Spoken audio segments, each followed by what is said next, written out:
नमस्कार, मैं हूं संदेश वालक शर्मा। पंजाब के STV पर आप सभी का बहुत बहुत स्वागत है। कभी कोई सोच नहीं सकता कि मौत के बिल्कुल पास से वापस आ सकता है, लेकिन ऐसा हुआ है और ऐसा हुआ है अमेरिका के माइकल पोकार्ट के साथ। दरअसल ये एक समुद्री गोताखोर है जो मछलियां पकड़ते रहते हैं और एक दिन जब वो मछलियां पकड़ने के लिए समुद्र में 35 फीट नीचे उतरे तो अचानक से उन्हें कुछ महसूस हुआ।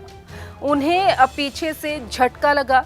जब उन्हें कुछ समझ आता तो उसके पहले ही उनकी आंखों के आगे बिल्कुल अंधेरा हो चुका था। सब कुछ काला नजर आ रहा था। उन्हें कुछ समझ नहीं आ रहा था कि उनके साथ हुआ क्या है। कुछ उनके चारों तरफ नोकीला था जो दांत की तरह था। ऐसा लग रहा था कि वो किसी के मुंह के अंदर है और कोई जिसके मुंह के अंदर है वो दांतों से उसे चबाने की कोशिश कर रहा है। 30 से 40 सेकंड के दौरान ये समय है जो उस दौरान वो उस जानवर के मुंह के अंदर रहा, लेकिन अचानक से ऐसा क्या हुआ कि एकदम से वो बाहर निकल गया। आपको बता दें कि वो व्हेल मछली का एक्सपीरियंस था उनका कहना है कि वो व्हेल मछली के मुंह में थे। व्हेल मछली ने उन्हें जिंदा ही निगल लिया था, लेकिन 40 सेकंड के बाद व्हेल मछली ने उल्टी कर दी, जिसके बाद वो बाहर निकल आए और अब वो बिल्कुल सुरक्षित हैं। उन्होंने अपना ये जो एक्सपीरियंस है वो सबके साथ सोशल मीडिया प्लेटफॉर्म्स के जरिए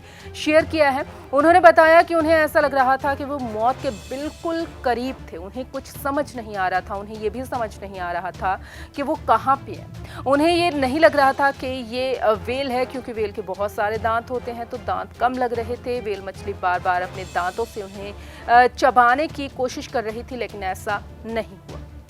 उन्हें कोई रास्ता नजर नहीं आ रहा था। उन्हें कुछ समझ नहीं आ रहा था कि उनके साथ हो क्या रहा है कि और वो कैसे इससे बच सकते हैं। लेकिन उन्होंने कोशिश की और किस्मत कहिए कि वो मछली ने उल्टी कर दी और वो बच गए। इस वक्त जब 40 सेकंड के दौरान उनके दिमाग में उनके दो बेटे ही थे जो छोटे थे, उनकी आंखों के सामने वही घूम रहे थे कि उनका क्या बनेगा। लेकिन किस्मत को जो मंजूर था वही हुआ। अब वो बिल्कुल ठीक हैं, तंदुरुस्त हैं, लेकिन हमेशा एक ही बात कह रही हैं कि जब भी उस मंजर को याद करते हैं तो उन्हें डर जरूर लगता है। नमस्कार।